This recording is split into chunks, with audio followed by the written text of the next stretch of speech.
하쌤입니다. 이번에 다룰 내용은 한국과 일본의 관계입니다. 지금 한창 서로 맞대응을 하고 있는데 언제까지 이렇게 계속 다투면서 살 수는 없죠. 그래서 언젠가는 손을 잡게 됩니다. 그때가 언제일까 하고 한번 살펴보는 거죠. 며칠 전입니다. 어떤 학생이 게임 이론을 한 번 더 설명해 달라는 부탁이었습니다. 왜냐하면 꼭 이해해야 될 것 같은 느낌이 왠지 쎄하게 든답니다. 맞습니다. 이와 같은 것을 느낄 수 있으면 아주 좋습니다. 실제 2018년 서울교통공사 기출문제 분석에 따르면 5월 전략, 내시균형 이와 같은 것이 출제되었다고 하죠. 이게 바로 게임 이론의 한 내용입니다. 그래서 이 학생은 뭔가 여하튼 게임 이론으로 설명할 수 있는 관계가 있다라고 느낀 거죠. 며칠 전의 기사입니다. 일본이 한 달 만에 수출 허가를 내줬답니다. 한국도 화이트 국가에서 일본 제외한다는 이와 같은 입장을 유보했답니다. 이 기사 제목에서 우리는 서로가 물 밑으로 손을 내밀고 잡고 있구나 하는 신호를 느끼게 되는 거죠. 지금 서로 밖으로는 한창 싸우고 있지만 수면 아래에서는 누이 좋고 매부 좋고 관계를 만들기 위한 무엇인가 작업을 하고 있다는 얘기입니다. 이와 같은 대립관계를 잘 설명해 주는 이론이 바로 게임 이론입니다. 그 대표 선수가 범죄자의 딜레마라는 거죠. 두 범인 결국은 고백을 하게 됩니다. 그래서 상대방을 배신하게 되죠. 근데 원래 가장 좋은 조건은 둘 다 끝까지 침묵을 지키는 경우입니다. 근데 여기에는 전제가 따라야 합니다. 뭐냐면 내가 만약에 고백을 하는 경우, 즉 배신하는 경우 출감 후 나의 생명이 위협을 받게 된다라는 이와 같은 전제가 있어야만이 두 범인은 끝까지 고백하지 않고 침묵하게 됩니다. 근데 이것은 현실적으로 불가능하죠. 그래서 답은 3번입니다.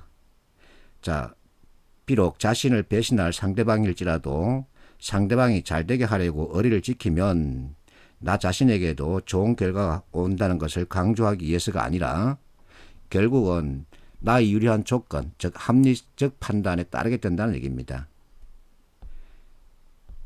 이와 같은 범죄자 딜레마 관련해서 보수표를 주고 이 매트릭스를 읽고서는 어떤 방향으로 의사를 결정하는지 묻는 문제가 출제된다는 얘기죠.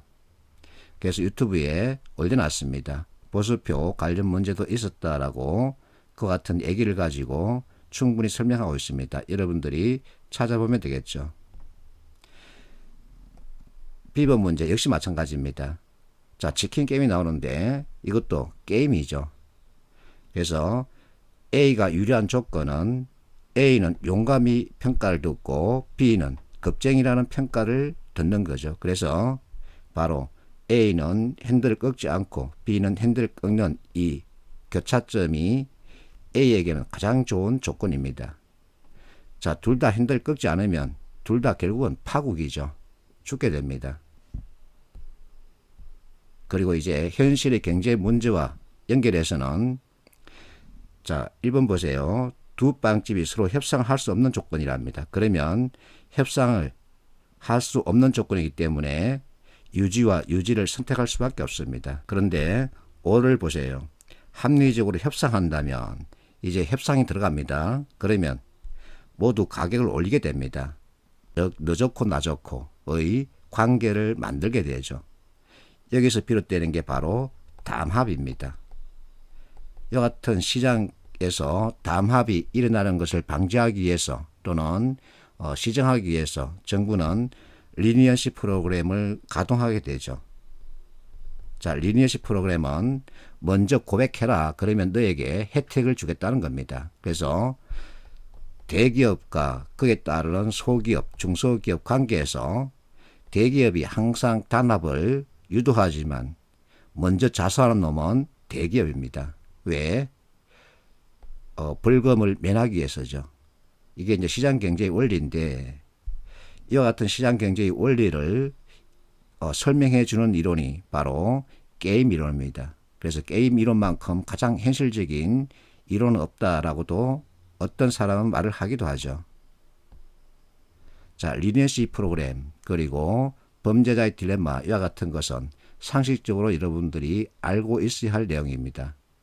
그래서 이와 같은 것들은 이론의 바탕을 두고 문제를 출제하는데 이와 같은 문제들은 지식 활용형이라고 할 수 있습니다. 지식 가지고 이와 같은 내용들을 해석해야 합니다. 그래서 지식이 필요하지만 그렇다고 해서 그 많은 이론, 지식을 다 공부하라는 건 아닙니다. 이와 같은 문제에 따른 기초 개념을 익히면 된다는 얘기죠. 기초 개념을 익히면 훨씬 풀이가 쉬워집니다. 그러면 정답률도 높일 수 있는 거죠.